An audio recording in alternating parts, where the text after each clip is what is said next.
साहित्य, भाषा सब कुछ स्थापित हो गई इस प्रदेश में। उनका जो कार्य है वो समूचा विश्व कभी नहीं भूल सकता। अभी जब शोभा यात्रा में हम लोग आ रहे थे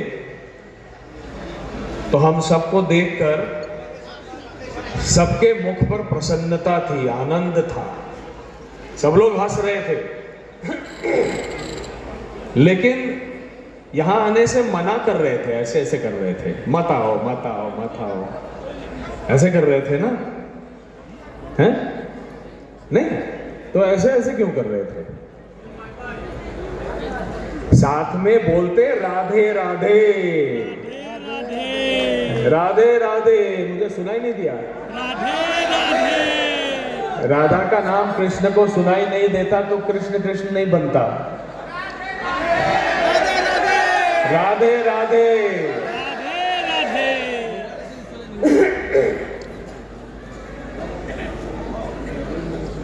ये रास मेला है।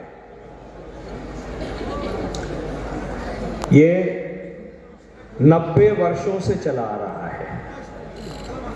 बहुत बड़ा कालखंड होता है किसी एक मेले को निरंतर चलते आना। वो केवल लोगों की आस्था और विश्वास और भक्ति ही जीवित रखता है। तो सबके साथ आपके विश्वास, भक्ति और आस्था को भी मैं नमन करता हूं।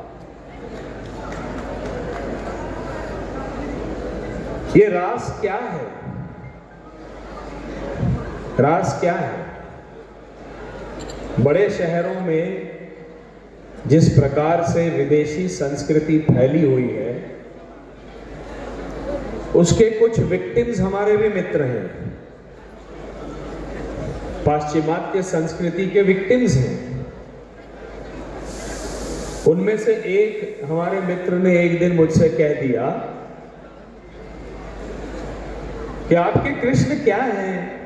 तो सबसे पहले मैंने उससे कहा तुम भारतीय हो, तुमने मुझसे कहा आपके कृष्ण क्या हैं, तो कृष्ण तुम्हारे नहीं है? इस संस्कृति के दो सबसे महान व्यक्तित्व जो हैं इस परंपरा के, भारतीय सभ्यता के, वो हैं प्रभु रामचंद्र और भगवान श्री कृष्ण।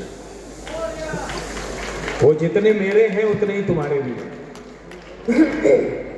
तो उसने कहा कि वो क्या करते हैं? Is a Casanova. वो महिलाओं के साथ श्रृंगार करते हैं। तो मैंने उस दिन उसको जो कहा वो आज मैं आप सबके सामने रखने वाला हूं कि रास क्या है। आप कल्पना कीजिए, शासन किसका था? कंस का था। कंस किसके आधिपत्य में शासन करता था? जरासंध के आधिपत्य में शासन करता था। जबकि वो राजा बना अपने पिता उग्रसेन को जेल में डालकर। उस मथुरा में कंस की आज्ञा के बगैर कोई भी कुछ बोल भी नहीं सकता था। कंस की रानियां अस्ति और प्राप्ति, जो मगध नरेश जरासंध की पुत्रियां थीं, उनको दूध से नहाना है। इसलिए वृंदावन और गोकुल का सारा दूध वहां के बच्चे नहीं पिएंगे और वो वहां मथुरा जाएगा ताकि अस्ति और प्राप्ति, कंस की रानियां दूध में नहाएं।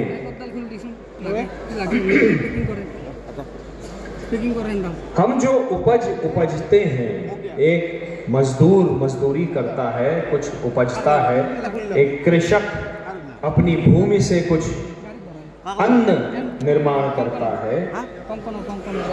अहीर जो गोपालन करते थे मथुरा, वृंदावन, गोकुल में, वो दूध का व्यवसाय करते थे नंद बाबा के आज्ञा से। लेकिन उनके बच्चों का उस दूध पर अधिकार नहीं था। कंस के शासन काल में किसी भी व्यक्ति का कोई भी अधिकार नहीं था। कोई भी व्यक्ति सांस भी कंस की आज्ञा के बगैर नहीं ले सकता था। कल्पना कीजिए, यदि ऐसा वातावरण हमको हमारे समाज में मिल जाए, क्या हम जी सकेंगे? हम नहीं जी सकेंगे, हमको घुटन महसूस होगी।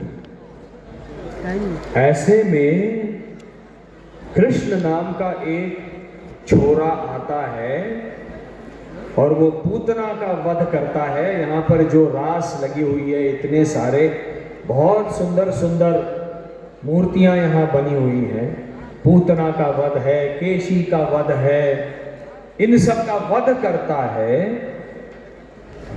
और इंद्र को भी चुनौती देता है। जब इंद्र भगवान वर्षा करते हैं तो गोवर्धन उठा लेता है। उस गोवर्धन के तले सारा समाज एकत्रित होता है, पशु पक्षी भी एकत्रित हो जाते